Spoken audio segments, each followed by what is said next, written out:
ఆంధ్రప్రదేశ్ కాంగ్రెస్ అధ్యక్షురాలు షర్మిల సంచలనమైనటువంటి నిర్ణయం తీసుకున్నారు.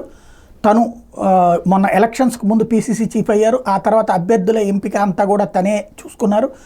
అధిష్టానం నుంచి వచ్చినా కూడా ఈమె ఎవరికి చెప్తే వాళ్లే కన్ఫర్మ్ అయ్యారు. దానివల్ల కొంత సీనియర్లు కొంతమంది ఆ మధ్యన దీని దగ్గర ఆంధ్రరత్న భవన్లో ఎక్కడైతే కాంగ్రెస్ పార్టీ ఆఫీస్ ఉందో అక్కడ పాలాభిషేకాలు చేయటం, కొన్ని విమర్శలు ఇవన్నీ కూడా జరిగినాయి. శంకర్ పద్మశ్రీ ఎవరైతే ఉపాధ్యక్షురాలు వాళ్ళు ఇప్పుడు ఏమనుకున్నారో ఏంటో తెలియదు. టోటల్గా పార్టీకి సంబంధించినటువంటి అన్ని కమిటీలని రద్దు చేస్తూ నిర్ణయం తీసుకున్నారు. పునర్వ్యవస్థీకరణలో భాగంటే మళ్ళీ మొట్టమొదటి నుంచి కమిటీలు ఏర్పాటు అంటే తనదైనటువంటి టీం ఏర్పాటు చేసుకునేటటువంటి దిశగా అడుగులు వేస్తూ నిర్ణయం తీసుకున్నారు. తద్వారా షర్మిల ఒక కీలకమైనటువంటి నిర్ణయం తీసుకున్నట్టయింది. ఆమె మొత్తం కాంగ్రెస్ పార్టీని ఇప్పుడు తనదైనటువంటి టీంతో తయారు చేయడానికి వీలుగా అన్నిటినీ రద్దు చేయడం అన్నటువంటి సంచలనమైంది.